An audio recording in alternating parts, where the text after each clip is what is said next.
गुरु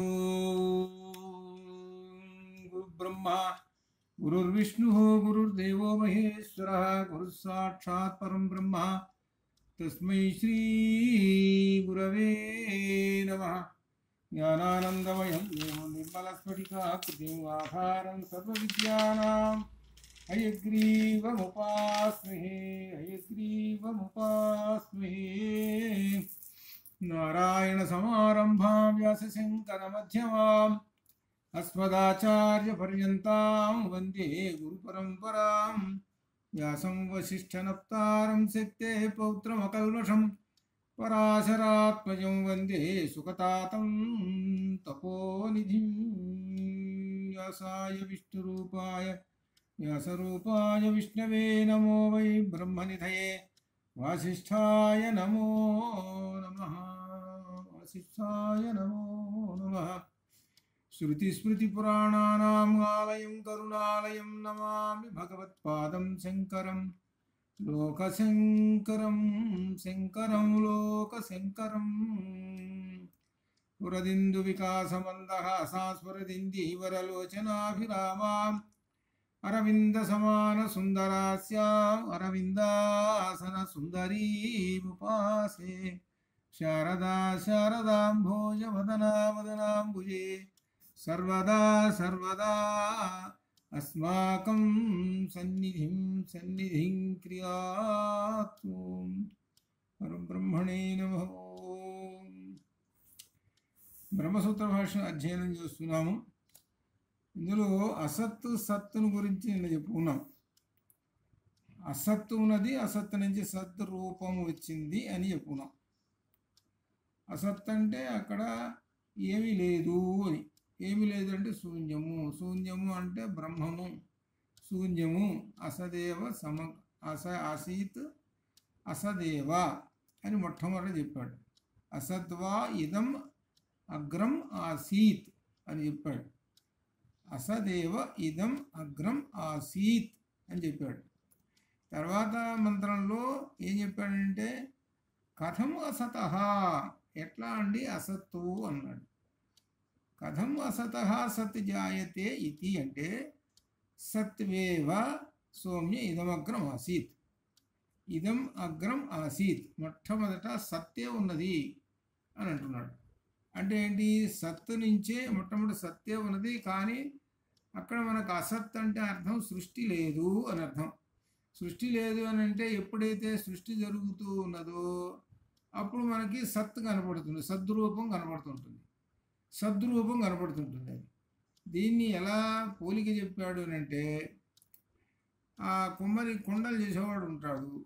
మనం ఒక ఉదాహరణగా అక్కడ ఉన్నాము, ఆ కుండలు చేసే చోట ఎక్కడో ఒక ప్లేస్ దగ్గర వాడు లేడు. అక్కడ లేకపోయేసరికి శూన్యం, అక్కడేం కనపట్టలేదు. ఒక గంట అయిన తర్వాత చూసేటప్పటికి వాడు వచ్చాడు, కుండలను తయారు చేశాడు, అన్నీ అయిపోయినాయి, అంతా తయారు చేశాడు. ఎవరో నువ్వు ఎక్కడికి పోయినావు ఏమిటంటే, ఎక్కడికి పోలేదండి ఇక్కడే ఉన్నానండి అని అంటాడు. లోకల్లో సహజంగా చూసుకోండి ఒక మాట అంటాడు, ఏమంటే ఎవరో ఎక్కడికి పోయినా, ఎక్కడికి పోయినా ఇక్కడే ఉన్నానండి అంటాడు.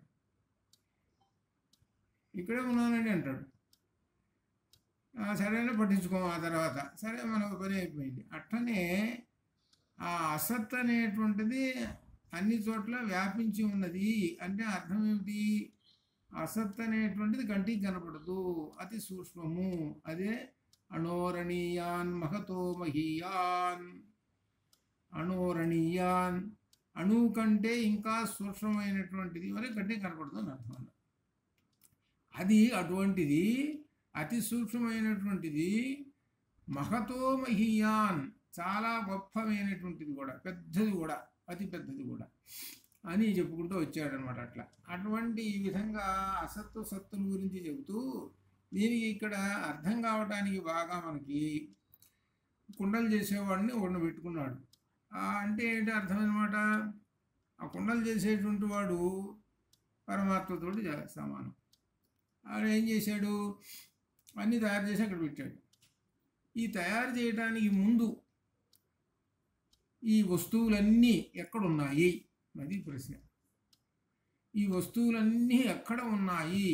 తయారు చేయడానికి ముందు ఎక్కడున్నాయి అని అంటే వాడి ఆ కుమ్మరివాడి యొక్క హృదయంలో ఉన్నాయి, అంటే వాడి లోపల ఉన్నాయి అని అర్థం. అనగా ఈ జగత్తంతా ఎవరి లోపల ఉన్నది? బ్రహ్మం లోపల ఉన్నది అని అర్థం. ఈ జగత్తంతా బ్రహ్మం లోపల ఉన్నది. ఈ బ్రహ్మం లోపల ఉన్నటువంటి ఈ జగత్తు సృష్టి చేసేటప్పటికి ఒక్కసారి అది బయటకు వచ్చింది. ఆ బయటకు వచ్చింది అప్పుడు ఏమన్నారు? సత్ ఏవ రూపం, సద్రూపం. అనగా ఆ సత్తు ఒక రూపాన్ని ధరించి ఈ జగత్తంతా కనబడుతున్నది. ఈ జగత్తంతా సత్తు రూపము అని చెప్తున్నాడు. ఈ జగత్తంతా సత్తు రూపము అని చెప్పాడు. అని చెప్పి 121లో అసత్తు సత్తులు అనేటువంటి ముందు వెనకాల ఆలోచన చేయగా అంతా ఈ విధంగా అర్థం చేసుకుంటే మనకి సత్ పదార్థమే, మనకి సత్ పదార్థమే. అందుకనే ఇంద్రం, యమం, వరుణం, అగ్ని అనేటువంటిది ఏకమేవ సత్ అని కూడా చెప్పారు. అది ఇదంతా సద్రూపములైనటువంటివేను అని చెప్పారు. కాబట్టి తైత్తిరీయంలో కూడా అసత్వా ఇదమగ్ర ఆసీత్ తత్వ వై సత్. మొట్టమొదట అసత్యం ఉన్నది, అంతా శూన్యమేను, తర్వాత సత్ అనేటువంటిది పుట్టింది అని ఈ విధంగా తైత్తిరీయంలో కూడా తదాత్మానం స్వయం అకురుత తస్మాత్ తత్ సుకృతం ఉచ్యతే అని ఈ విధంగా ఆ సూత్రంలో చెబుతూ, కనుక సత్రూపం ఆవిర్భవించింది, తర్వాత ఆ సత్తు స్వయంగా తనను తానే స్వయం చేసుకుంటూ సృష్టి చేసుకుంటూ అంతా ఈ విధంగా జగత్తంతా వ్యాపించి ఉన్నది. ఇదంతా జగత్తంతా ఏమిటనమాట? సద్రూపము అనాలి మనం. ఇదేనమాట. ఇట్లా ఇక్కడ ఒక విశేషం చెబుతున్నాడు. అసత్ అంటే లేదని అంటున్నారు కదండి, అసలు ఏమి లేదు కదా అనేటువంటి భావంతో ఎవడన్నా ఉంటే అటువంటి వాడు వాడే లేడు, అసలు ఆ మనిషే లేడు అని చెప్పాలి. అంటే ఏంటి? అది అజ్ఞానం. అందుకని ఆ విషయం చెబుతున్నాడు ఇక్కడ. అసన్నేవ సా భవతి అసత్ బ్రహ్మేతి వేద చేత్ అస్తి బ్రహ్మేతి చేద్ వేద సంతమేనం తతో విదుహు. అసన్నేవ సా భవతి అసత్ బ్రహ్మేతి. అసత్తు ఎవడు బ్రహ్మము, అసత్ అసలు లేదు, బ్రహ్మం అనేటువంటి వాడు లేడు అని అంటాడో, బ్రహ్మం అనేటువంటి వాడు లేననేటువంటి వాడు అంటాడో, అతడు కూడా లేడే, అసలు వాడు కూడా లేడే. అంటే అర్థం ఏంటి? వాడికి అజ్ఞానం అర్థం కాలేదు అని అర్థం. బ్రహ్మం ఉన్నది అని. అస్థి బ్రహ్మేది చేతి వేద. ఎవరైతే బ్రహ్మం ఉన్నదని తెలుసుకుంటాడో అతడు సంతం ఏనం తతో విదుహు. అతడు మాత్రము సత్యే, సత్పదార్థమే, అనగా వాడిలో బ్రహ్మము ఉన్నాడు అని అర్థం. వాడిలో బ్రహ్మం ఉన్నాడు. ఎవడైతే సద్రూపమును అర్థం చేసుకుంటాడో వాడిలో బ్రహ్మము ఉన్నాడు అని చెప్తున్నారు. కాబట్టి ఈ సత్తు అసత్తుల విషయాన్ని తెలుసుకోవడానికి మనకి ఒక కుండలు చేసేవాడు మట్టి ఇదంతా కూడా చెప్పుకుంటూ వచ్చాడు. మట్టి అనేటువంటిది మరి మట్టి తర్వాత ఏం కావాలి? చక్రం, దండం, ఇవి కావాలి. అంటే ఉపకరణాలు. వాడు ఉపకరణాలు లేనిది వాడు ఏం చేస్తాడు? ఏం చేయలేడు. దానికి అంటారనమాట, ఏమండి వాటితో వంచేశారు కదా, మరి ఆ బ్రహ్మానికి కూడా ఉపకరణాలుగా మరి కావాలి కదా, ఆ ఉపకరణాలు దేనితో చేస్తాడండి అని అంటాడు. ఉపకరణాలు ఆయనకు అవసరం లేదు, అయినా ఆయనని అంటిపెట్టుకొని ఆశ్రయంతో ఉన్నాయి. ఏంటది? మూల ప్రకృతి. అంటే మూల ప్రకృతి ఏమిటి? త్రిగుణాలు. ఈ త్రిగుణాలని అనేటువంటి ఒక మట్టి, త్రిగుణాలు అనేటువంటి ఒక మట్టి, ఈ మట్టితోటి తయారు చేసేస్తాడు. అట్లా అనమాట. ఈ జగత్తు మట్టితోటి తయారు చేసేసాడు కదా, మట్టితోటి కుండలు చేశాడు. ఆ కుండలు ఎంతకాలం ఉంటాయి? ఎప్పుడో కొంతకాలం వరకు ఉంటాయి. ఆ కుండలు డాములు బయలుపోతాయి. అంటే అర్థం ఏమిటి?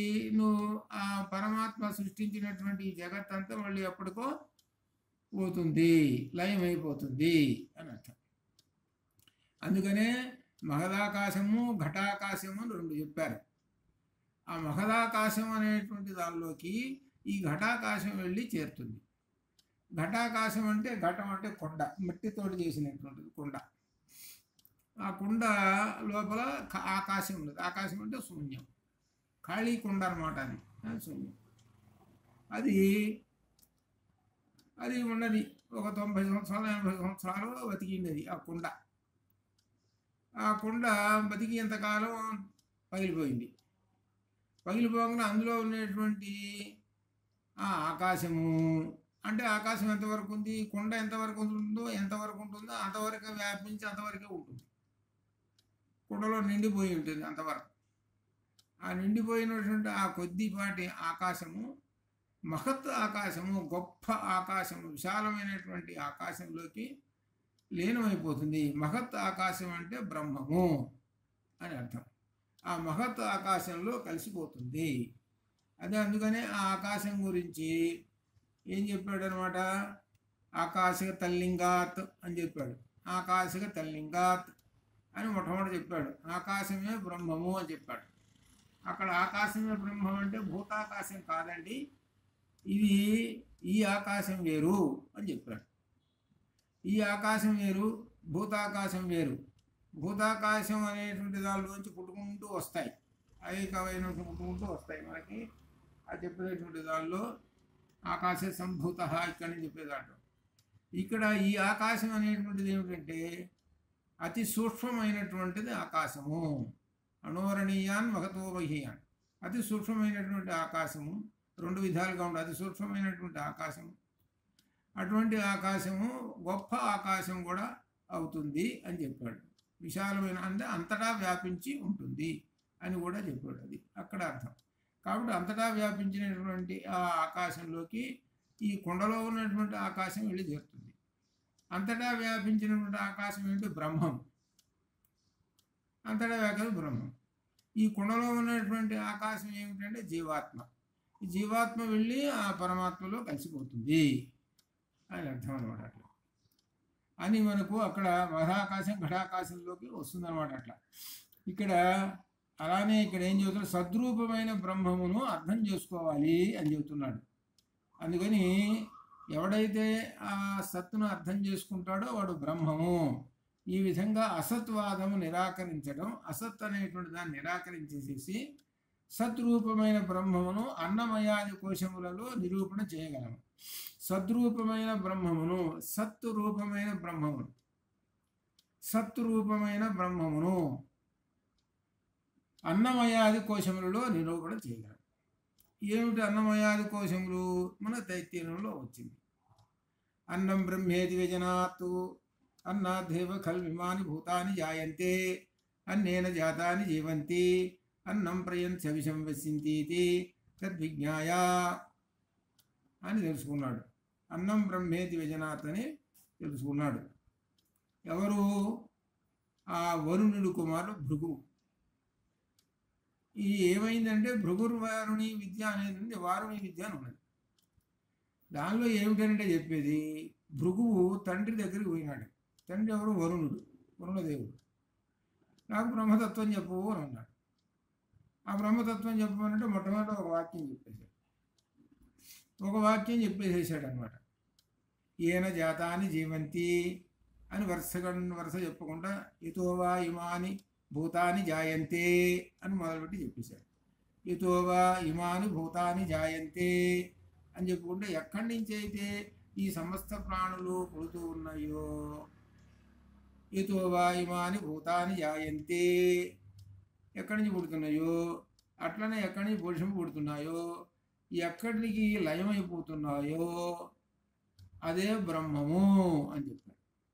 చెప్పి మీరు తపస్సు చేసి ఆ బ్రహ్మాన్ని గురించి ఇటువంటి బ్రహ్మం అనేటువంటి ఒక డెఫినేషన్ చెప్పాను కాబట్టి ఆ బ్రహ్మాన్ని గురించి తపస్సు చేసి మీరు ప్రత్యక్షంగా తెలుసుకుంటారా అని ఆ కురవాడికి కొడుకు చెప్పేశాడు. తపస్సు చేశాడు.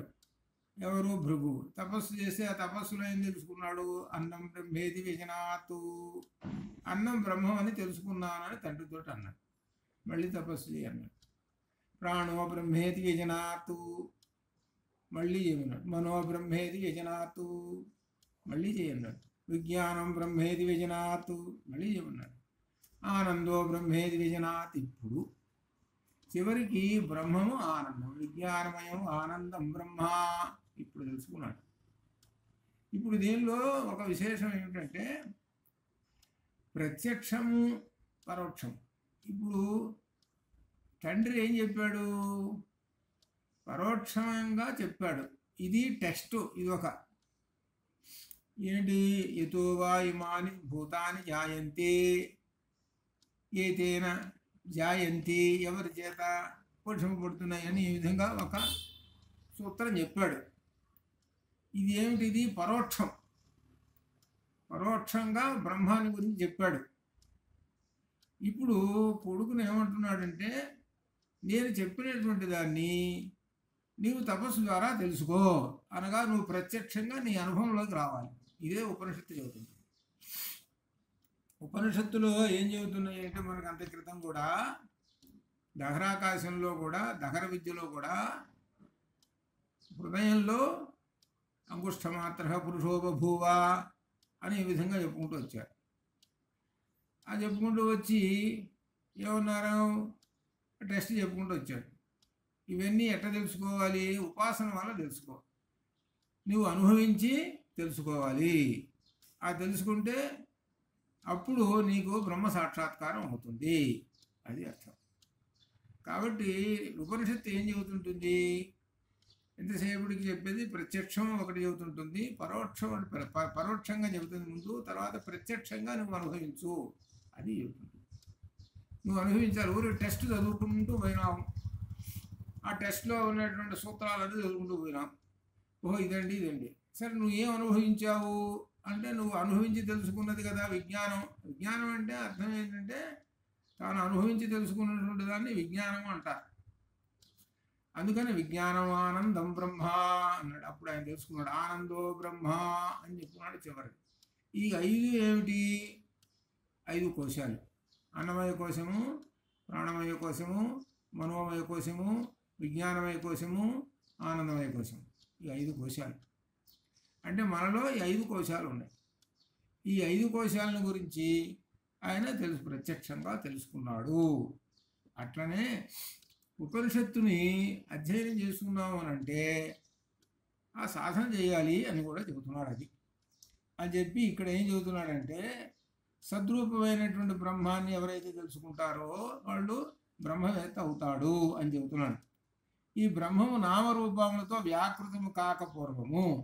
ఇది అసత్ అనేటువంటి దానికి అసత్ అంటే లేదు కదా, అనగా అర్థం ఏంటి? అవ్యాకృతము. వ్యాకృతం అంటే సమస్తము వ్యాపించి ఉన్నది. బ్రహ్మము సమస్తము వ్యాపించి ఉన్నది. ఏ రూపంలో? సద్రూపములో.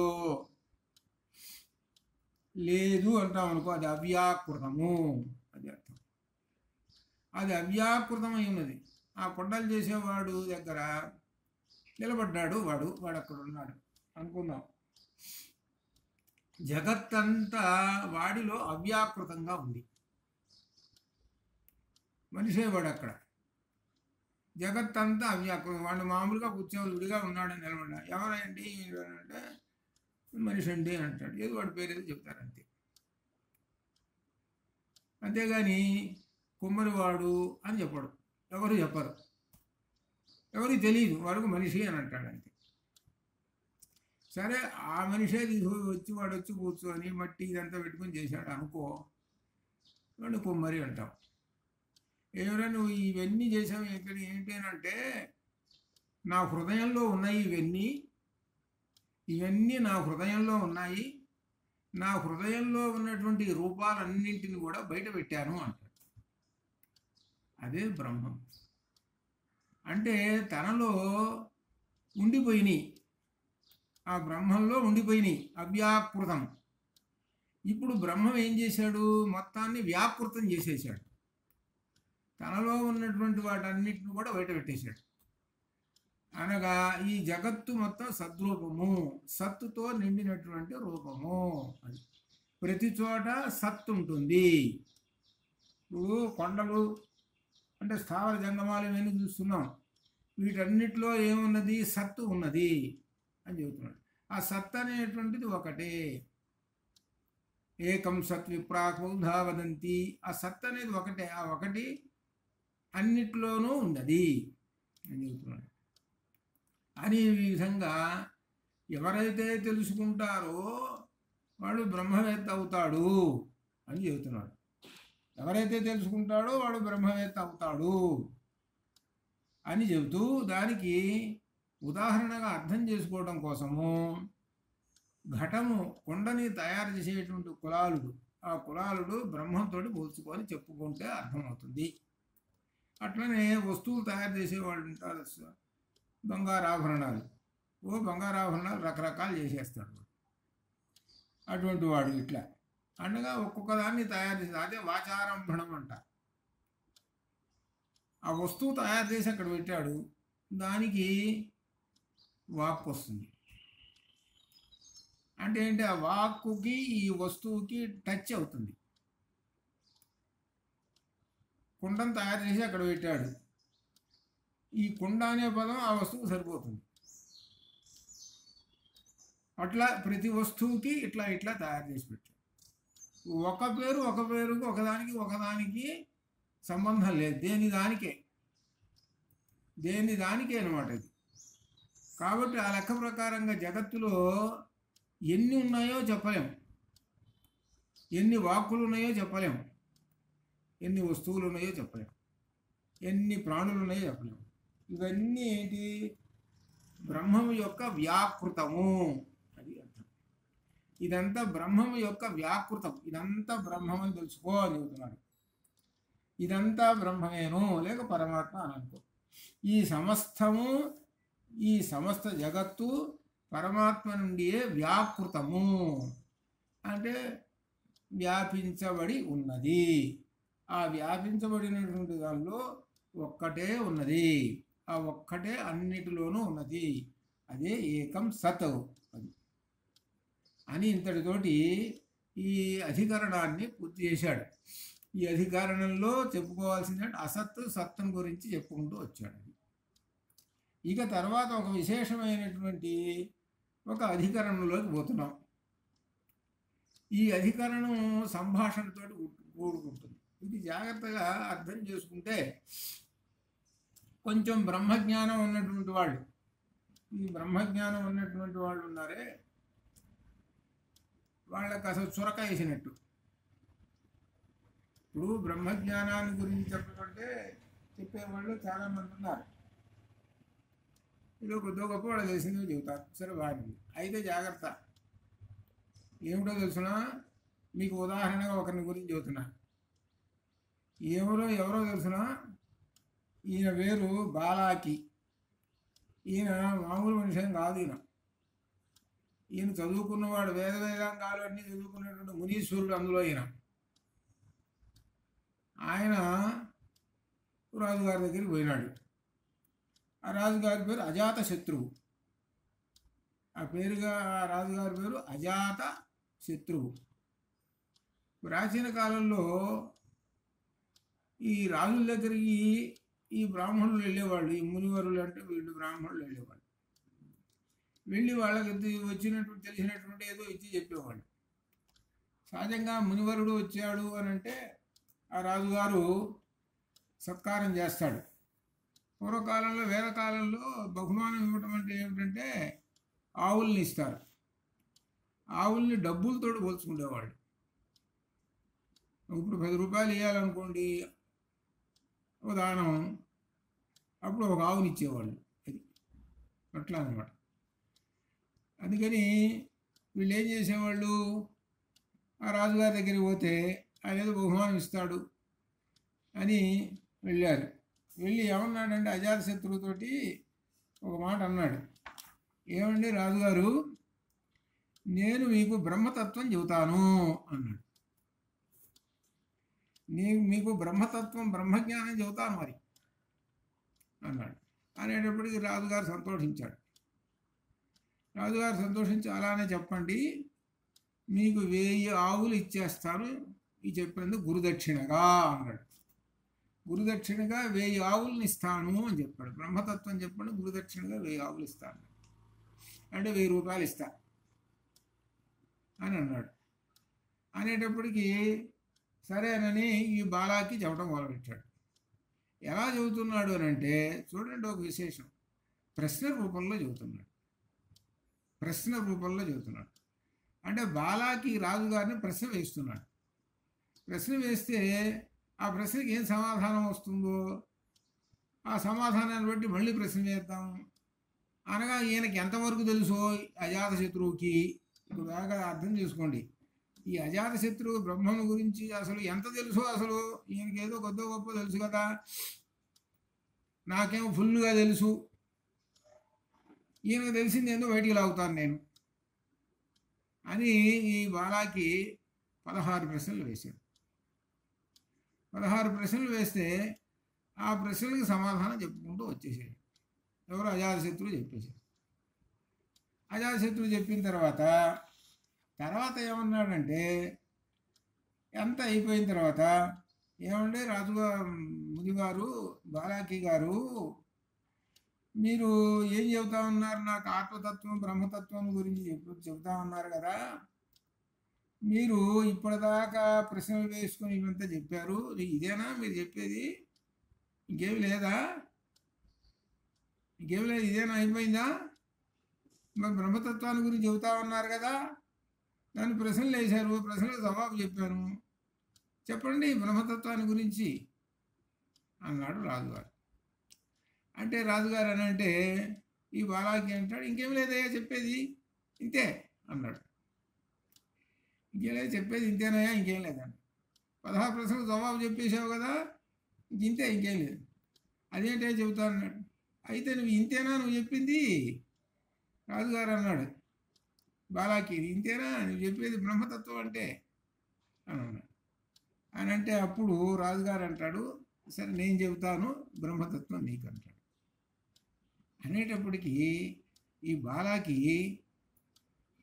బాలాకి చేతిలో దర్భలు ఉన్నాయి. ఈ దర్భలు ఎవరి చేతిలో పెట్టాడు? రాజుగారి చేతిలో పెట్టాడు. అంటే అర్థం ఏమిటి అనమాట? దాని అర్థం, ఈ దర్భలు ప్రాచీన కాలంలో ఈ వేదం చదువుకునేటప్పుడు గురువు దగ్గర ఉండేటువంటి వాళ్ళకి ఈ దర్భలు ఉంటాయి చేతిలో.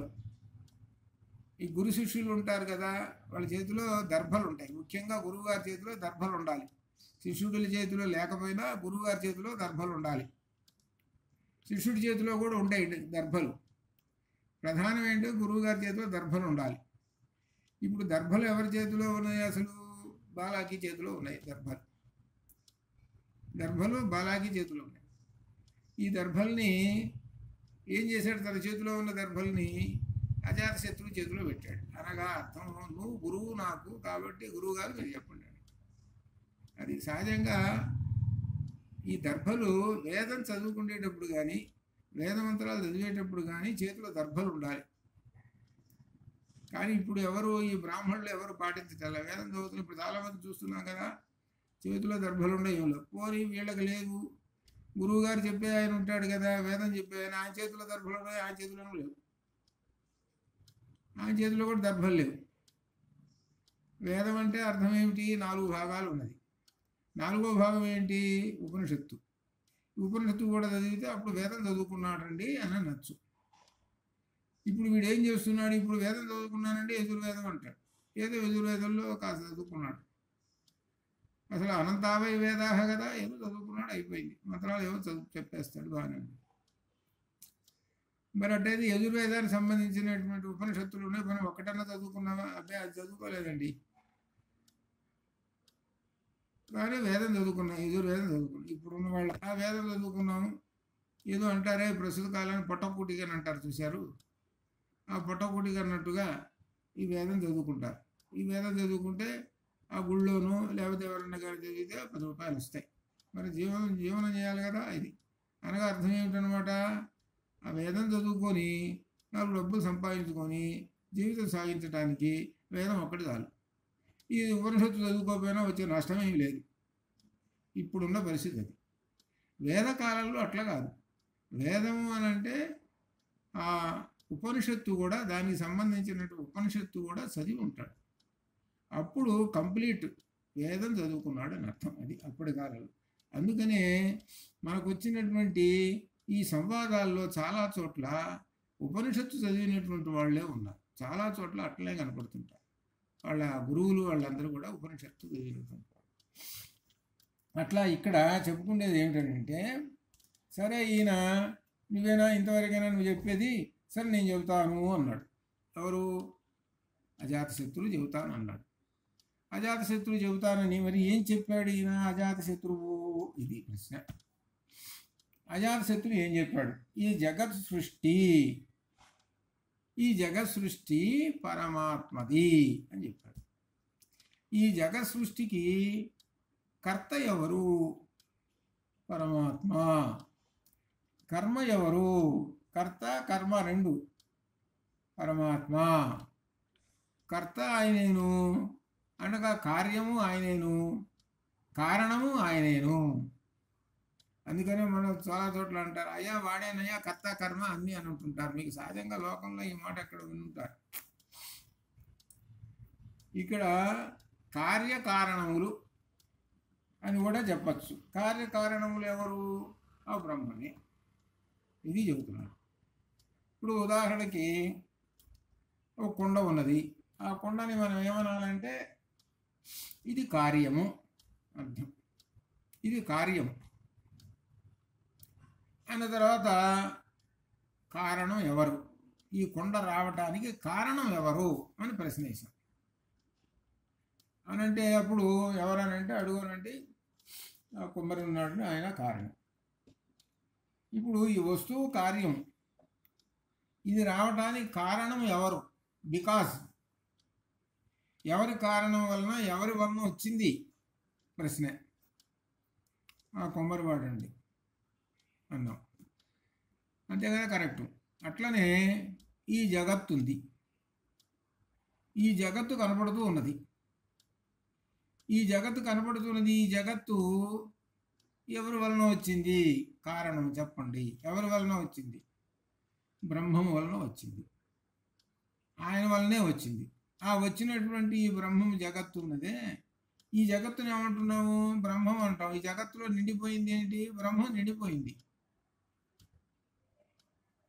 బ్రహ్మం నిండిపోయింది. దీనిలో కార్యము కారణములు రెండు బ్రహ్మమే. అంటే ఉపాదాన కారణం, మూల కారణం. ఈ మూల కారణం కూడా ఎవరు అనగా బ్రహ్మమేను అని చెబుతున్నాడు. కుండ తయారు చేశాడండి కులాలుడు. ఆ కులాలుడు కుండ తయారు చేశాడు. కులాలుడిని ఏమంటున్నాము? వాడు కారణము, ఈ కుండేమో కార్యము. ఇది అర్థం.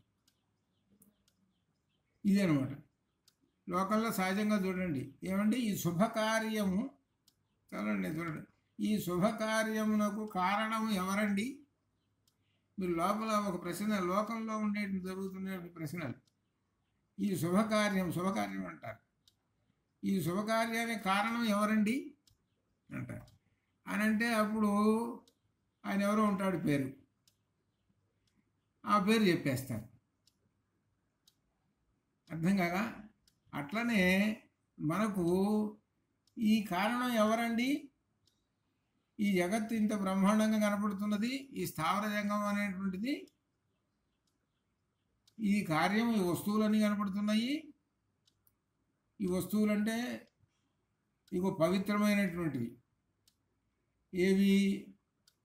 10వ అధ్యాయం, గీత 10వ అధ్యాయంలో చెప్పాడు. హిమాలయ పర్వతాలు, వృక్షాలు, నదులు, అట్లా ఈ విధంగా చెప్పుకుంటూ వచ్చారు. ఇదంతా సృష్టి. ఈ సృష్టికి అంతటికి కారణం ఎవరు? బ్రహ్మము అని అర్థం. అందుకనే గీతలో నిమిత్త మాత్రం భవ సవ్యసాచిన్ అన్నాడు. నిమిత్త మాత్రం, నువ్వు నిమిత్త మాత్రుడవే అని చెప్పేశాడు. నిమిత్త మాత్రుడు అంటే కేవలం నువ్వు ఈ కార్యానికి, ఈ శుభకార్యానికి బయట కనపడుతున్నటువంటి కారణం నువ్వే. బయటికి నువ్వు కనపడుతున్నావు, లోపల నేనున్నాను రా అని చెబుతున్నాడు. లోపల నేనున్నాను. లోపలంటే ఎవరో తెలుసా? ఆ అర్జునుడు లోపల తనే ఉన్నాడు, అనగా పరమాత్మయే కారణం. అర్జునుడు లోపల ఉన్నాడని అంటానికి గీతలోనే ఒక చోట చెప్పాడు. అర్జునుడు లోపల కృష్ణుడు ఉన్నాడు అని చెప్పి గీతలోనే చెప్పాడు. ఎక్కడ చెప్పాడు? పాండవానాం ధనంజయ అని చెప్పాడు. పాండవుల్లో అర్జునుడు ఉన్నాడు, అర్జునుడు నేనైనా అని చెప్పేశాడు. అట్లా కార్యకారణములు రెండు కూడా ఆ బ్రహ్మమేను అని చెబుతున్నాడు అని ఇందులో ఈ 171 పేజీలో చివరిలో అసలు ఈ మంత్రం చెబుతున్నాడు. ఇది ఎందుకు వచ్చింది, దీనికి మూలం ఏమిటి అనేటువంటిది ఈ మంత్రం చెబుతున్నాడు. కౌశికి బ్రాహ్మణంలో ఉంది. ఈ కథ అంతా ఎక్కడుంది? ఈ బాలాకి, ఈ అజాతశత్రువు, ఇదంతా ఎక్కడ ఉన్నదంటే కౌశికి బ్రాహ్మణం అని దానిలో ఉంది. ఆ దానిలో ఏమున్నది అని అంటే 171 పేజీ లాస్ట్లో యో వై బాలాకే ఏతేషాం పురుషాణం ఏతేషాం ఇది ఒక పదం. ఇక్కడ సంస్కృతం చదువుకున్నటువంటి వాళ్ళకి తొందరగా అర్థమవుతుంది. ఏతేషాం ఏమిటి? ఏతేషాం అనేటువంటి పదం అంటే ఇక్కడ విశేషం ఏమిటంటే దకారంతం పుల్లింగ ఏతత్ శబ్ద.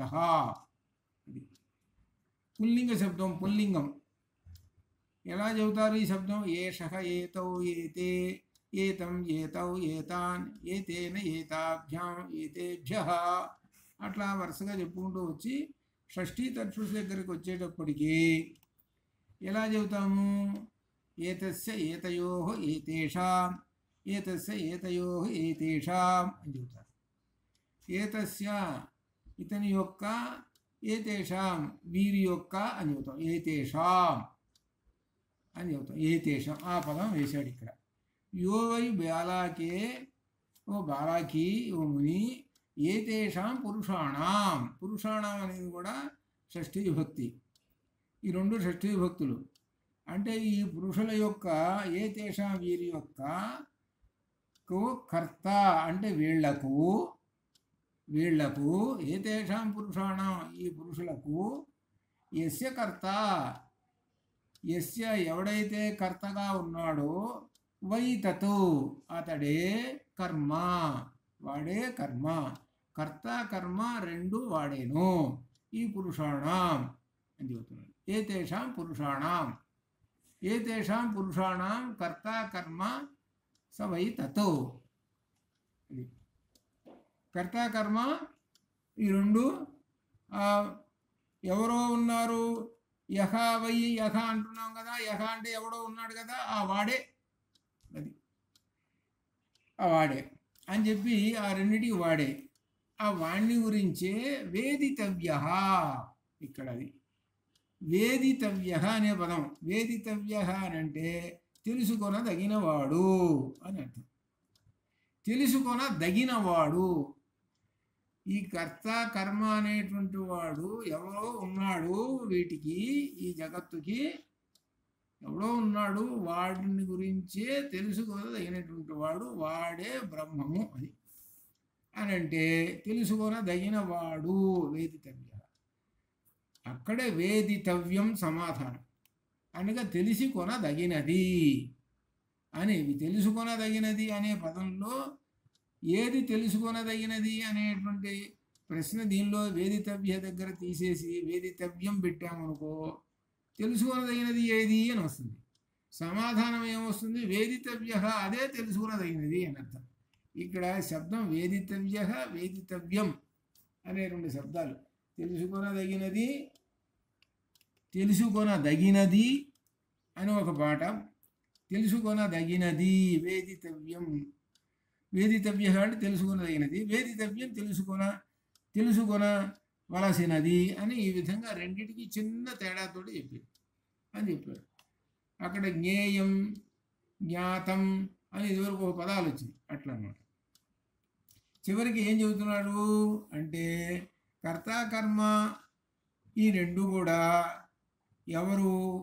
ఆ బ్రహ్మమే అని చెప్పటం. అది ఆ బ్రహ్మమే ఈ జగత్తు మొత్తాన్ని కూడా కర్త కర్మ అని చెప్పుకుంటూ వచ్చాడు. అని చెప్పుకుంటూ చివరికి యస్య వై తత్ కర్మ స వేదితవ్య, యస్య వై తత్ కర్మ స వేదితవ్య అని ఆదిత్యాది పురుషులకు కర్త ఎవరో, ఆదిత్యాది పురుషులకు మనకు సూర్యుడనే పురుషుడనంటే బ్రహ్మం. ఆదిత్యావై బ్రహ్మ అని చెప్తాం, ఆయన ఒక దేవత. అలానే చంద్ర, అట్లా ఈ విధంగా అనేటువంటి దేవతలు అయితే ఉన్నారో వాళ్ళందరికీ కూడా కర్త ఎవరో, ఇంకా ఈ జగత్తు నిర్మాణానికి కర్మ ఎవరో ఆయనను గురించి ఆ కర్త కర్మ అందరినీ కూడా కర్త కర్మలన్నీ కూడా ఆయనేను అని చెప్తాడు. ఆదిత్యాది పురుషుడు కర్త ఎవరు? బ్రహ్మమేను అని చెప్పాడు. మరి అట్లయితే ఈ జగత్తు నిర్మాణానికి కర్మ ఎవరు అంటే ఆయనేను. అట్లా కర్త అన్నిటికీ కర్త కర్మ అనేటువంటి విషయం చెప్పి చివరికి ఆ బ్రహ్మమే అని చెప్పడం దీనిలో ఉండేటువంటిది బాలాకి చెప్పినటువంటి దానిలో చెప్పినటువంటి విశేషము. అయితే ఈ బాలాకి ప్రశ్నలు వేస్తాడు. ఈ ప్రశ్నలు వేసిన దానిలో సమాధానం రాజుగారు చెప్పాడు. ఇక్కడ విశేషం ఏం తెలుస్తుందంటే రాజుగారు చెప్పినటువంటి ఈ సమాధానాలన్నీ బట్టి చూస్తుంటే అప్పటి కాలంలో రాజులు ఉన్నారే వాళ్ళు చాలామంది బ్రహ్మతత్వం ఉన్నటువంటి రాజులు ఉన్నారు వేదకాలంలో అని ఒక విషయం మనకు స్పష్టం అవుతుంది. జనకరాజు ఉన్నాడు, మనకు దీనిలో వస్తాడు, దీనిలో యాజ్ఞవల్క్యుడు కథలో వస్తాడు జనకరాజు. ఆయన బ్రహ్మతత్వం ఉన్నటువంటి ఆయన రాజుగారు క్షత్రియుడు. అట్లనే ఇంకా అక్కడక్కడ ఇంకొకరిద్దరు వచ్చారు రాజులు. వీళ్ళు ఏమిటయ్యారంటే ఈ మునివరుల కన్నా ఒక ఆకు ఎక్కువ చదువుకున్న వాళ్ళు. మరి అటువంటి వాళ్ళు ఉపనిషత్తుల్లో కనపడుతుంటారు. వాళ్ళని ఏమన్నారంటే వీళ్ళు బ్రహ్మర్షులు. ఈ విశ్వామిత్రుడు ఏం చేశాడు? క్షత్రియుడే ఆయన ఏం చేశాడనంటే రాజపదం వదిలేసేసాడు. రాజు నాకు అక్కర్లేదు అని వదిలేసేసాడు. వదిలేసేసి తపస్సు చేసుకొని పోయి బ్రహ్మర్షి అయిపోయినాడు. ఆ తపస్సు వల్ల బ్రహ్మర్షి అయిపోయినాడు. అది మనకు రామాయణ కథలో కూడా కనపడుతుంది. ఇట్లా మనకు చారిత్రక అంశాలు కనుక ఆలోచన చేస్తే కొన్ని విషయాలు తెలుస్తూ ఉంటుంటాయి. ఇట్లా అనమాట. కాబట్టి ఇక్కడ మనం తెలుసుకోవాల్సింది ఏమిటంటే ఇది కౌశితికి బ్రాహ్మణం. ఈ కౌశితికి బ్రాహ్మణం ఏ వేదానికి సంబంధించింది? ఋగ్వేదానికి సంబంధించింది. ఋగ్వేదం అనేటువంటిది అతి ప్రాచీనమైనటువంటిది. ఋగ్వేదం ఎప్పుడు పుట్టిందో ఏమిటో ఆ దేవుడు భగవంతుడి నుంచి ఆ పరమాత్మ నుంచి వచ్చింది. అప్పుడు ఎప్పుడు నుంచి వచ్చినటువంటిదో ఏదో ఈ వేదం ఏది ఆ ఋగ్వేదం. ఆ ఋగ్వేదానికి అనుసంధానంతో ఉన్నటువంటిదే ఈ అజాతశత్రు బాలాకి యొక్క కథ. ఇటువంటి సంభాషణలు అంటే గురువు శిష్యుడు. మీరు ఒక్కసారి ఇప్పుడు దాకా చెప్పిన దానిలో మీరు ఒక్కసారి వెనక్కి తిరగాలి. వెనక్కి తిరిగి చూస్తే యమధర్మరాజు నచికేతుడు. అక్కడ యమధర్మరాజు గురువు అయినాడు, నచికేతుడేమో శిష్యుడైనాడు. యమధర్మరాజు గురువు, నచికేతు శిష్యుడైనాడు. ఇంకొక చోట వరుణుడు తండ్రి, భృగుర్వై వారుణి విద్య.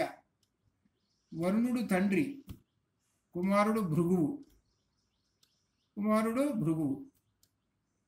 వీళ్ళిద్దరికి జరిగిన సంభాషణ. కుమారుడు వరుణుడు ఏమడిగాడు? బ్రహ్మతత్వం చెప్పమన్నాడు. బ్రహ్మతత్వం చెప్పమంటే ఆయన ఏం చెప్పాడు? మొట్టమొదట ఒక వాక్యం చెప్పేశాడు. మొట్టమొదట యతోవా ఇమాని భూతాని జాయంతే అని మొదలకుండా అన్నేన జాతాని జీవంతి అని ఈ విధంగా వరుసగా ఆయన ఏదో చెప్పుకుంటూ ఆ మంత్రం మొట్టమొదటి చెప్పుకుంటూ వచ్చేసాడు. మొత్తానికి ఈ జగత్తంతా చివరికి ఎవరిలో లీనమైపోతున్నదో ఆయనే బ్రహ్మము అని ఒక మాట చెప్పేసి తపస్సు చేసుకోరా అన్నాడు. ఆయన తపస్సు చేసుకుని అన్నం బ్రహ్మే తీసినా చెప్పుకుంటూ వచ్చేసాడు. ఇది ఒకటి. సరే, ఇంకో సంభాషణ. ఇంకోటి ఏంటి అని అంటే యాజ్ఞవల్క్య మైత్రేయి.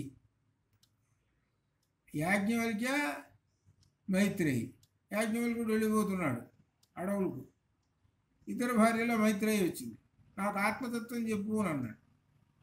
ఆయన చెప్పాడు, ఆత్మా అరే ద్రష్టవ్య మంతవ్య శ్రోత్రవ్య నిధిధ్యాసితవ్య అని చెప్పేసి అని ఈ విధంగా ఆయన ఆ మైత్రేయికి ఇంకా ఉపన్యాసం అంతా చెప్పుకుంటూ వచ్చేసాడు. ఈ సంభాషణ ఇక్కడో సంభాషణ. అట్లనే ఈ సంభాషణలు మనకు ఉపనిషత్తుల్లో ఉన్నాయి. అంటే ఏమిటో ఒకరు గురువు, ఒకరు శిష్యుడు. ఇక్కడ గురువు శిష్యులు ఒక చోట తండ్రి కొడుకులు, ఇంకో చోట దేవత మామూలుగా మనిషి. అంటే దేవత యమధర్మరాజు నచికేతుడు, యమధర్మరాజు నచికేతుడు అట్లా. ఇంకో చోట ఇంద్రుడు ప్రతర్ధనుడు. ఇంద్రుడు అనేవాడు దేవత, ప్రతర్ధనుడు అనేవాడు ఒక రాజుగారు. అంటే ఏమిటి? దేవత, ఆయన గురువు, ఈయన శిష్యుడు. ఇట్లా ఈ విధంగా సంభాషణాపూర్వకంగా మనకు కొన్ని అంశాలు బ్రహ్మతత్వాన్ని గురించి చెప్పేవి మనకు ఈ వీటిల్లో వచ్చినాయి. మనకు కొన్ని సందర్భాల్లో వచ్చినాయి అన్నమాట. అలా ఈ విధంగా చూసుకుంటే అట్లా ఈ విధంగా బాలాకి అధికరణంలో జగద్వాచిత్వాత్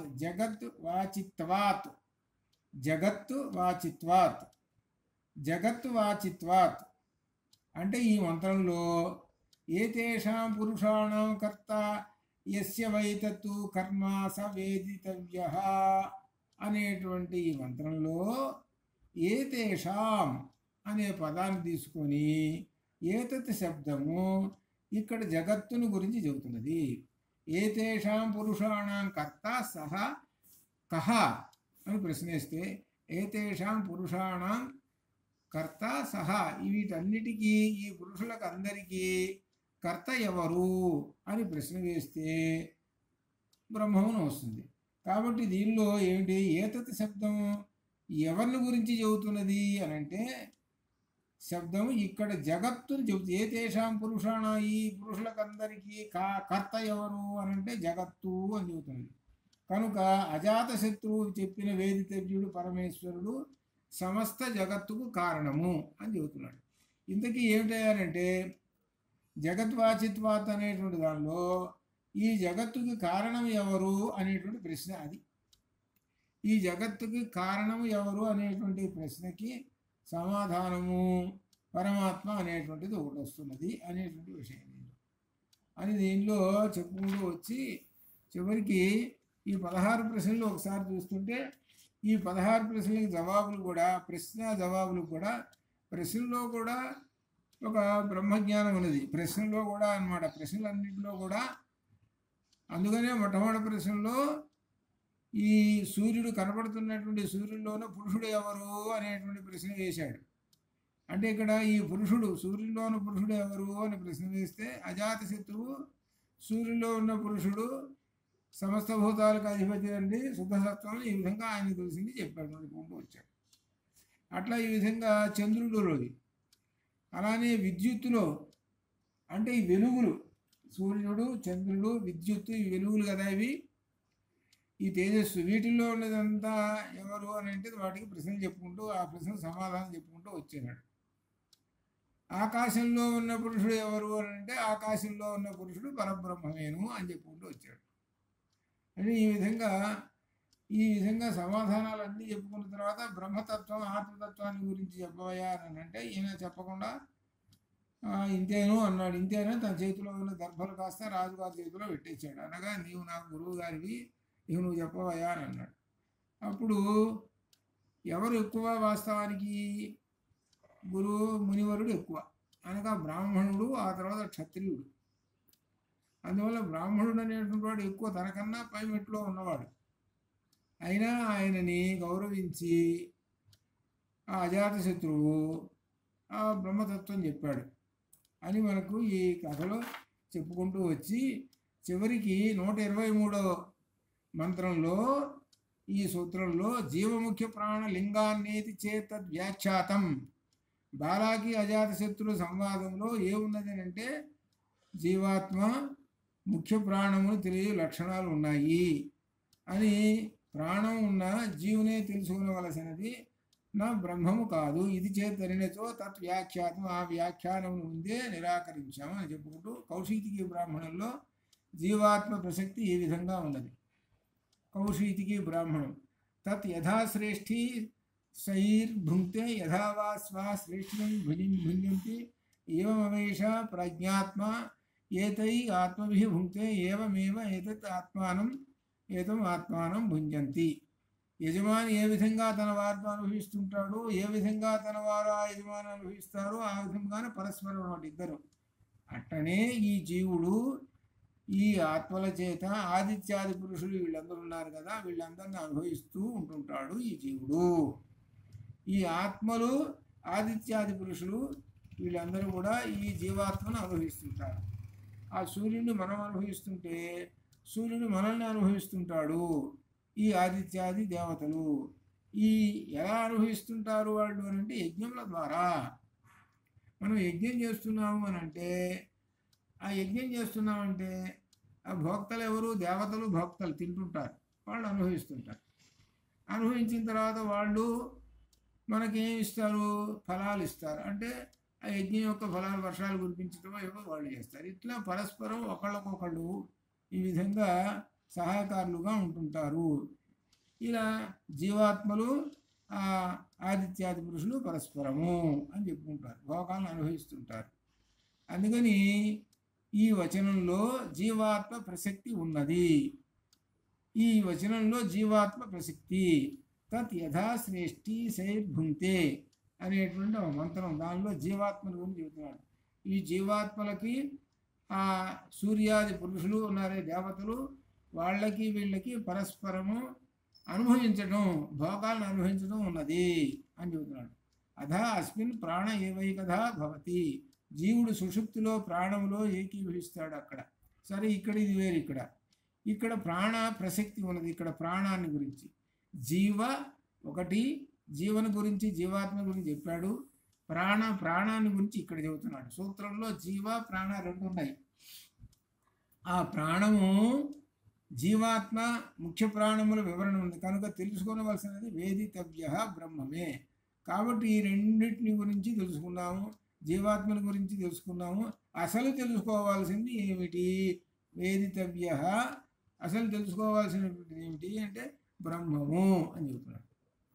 వీటిని గురించి ఎందుకంటే ప్రాణ ఇవన్నీ చెప్పుకుంటూ వచ్చారు కదా, ఈ ప్రాణ ఇవన్నీ కూడా ఏంటంటే ఈ ప్రశ్నలు వాటిల్లో వచ్చింది, అవన్నీ వచ్చినాయి 16 ప్రశ్నల్లో. అయితే ఏం చెబుతున్నాడు అనమాట, ఈ వీటికన్నా అన్నిటికన్నా సుప్రీము ఏమిటంటే ఆ బ్రహ్మము, ఆ బ్రహ్మమే వేదితవ్య అని ఈ 123వ సూత్రంలో చివరిలో చెప్పుకుంటూ వచ్చేసేసాడు. ఇట్లా అనమాట ఇది. తర్వాత ఇక మళ్ళీ ఇంకా 124వ సూత్రం కూడా ఈ బాలాకీని గురించే ఇంకా ఉన్నది. ఇది రేపు మనం సోమవారం నాడు అప్పుడు మనం చూసుకుందాం. అంతవరకు శుభం భవతు. ఓం పూర్ణమదః పూర్ణమిదం పూర్ణాత్ పూర్ణముదచ్యతే పూర్ణస్య పూర్ణమాదాయ పూర్ణమేవావశిష్యతే.